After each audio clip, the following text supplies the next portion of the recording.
So, for today's video, magluto taon. Adobong kangkong. Look guys, so fresh ng kangkong nila. Ang yummy nito mamaya. So, that's it. Ako sa siyang hiwa-hiwaon.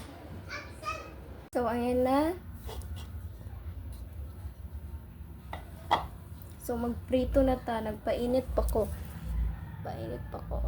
Painit na ako. Lagay natin yung later. Magmainit na siya.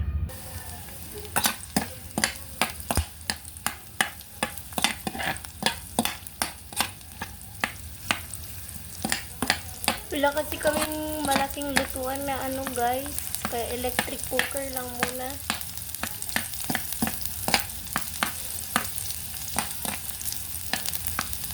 Aray ko. Grabe, ang bango. Oo, ang bango. Nag-brown-brown na siya. Ano na pala yung brown? Bango niya. Grabe. Ako sa isang palataon. Palataon. Lagyan natin ng tubig. Ganyan lang kadami. Para po malata siya. Nila na to na siya timplahan. Inig malata. Ano yung gitunod ang ihang kuan lang kadaghan ng gabi siya. Ano na to? Chugs. Tuwasa siyang palataon sa sulod. Tapos ukayin na to later if maano na yun siya. Isang tabunan.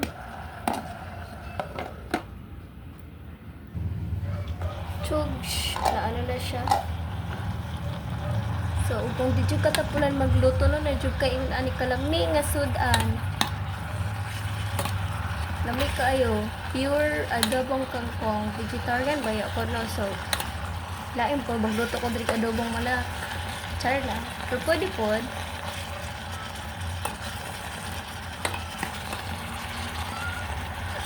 Kalami. Ay! Green kayo, oh. Touch niya. Green kayo. May, oy. Pinaman lang na ito, be. Mani. Up. Kalami.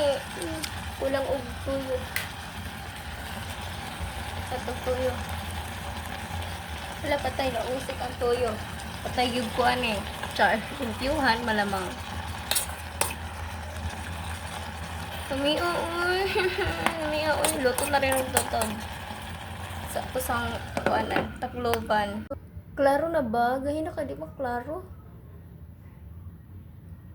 Kalabi. Ay, apak. Impas na ang bahaw. Impas na akong bahaw.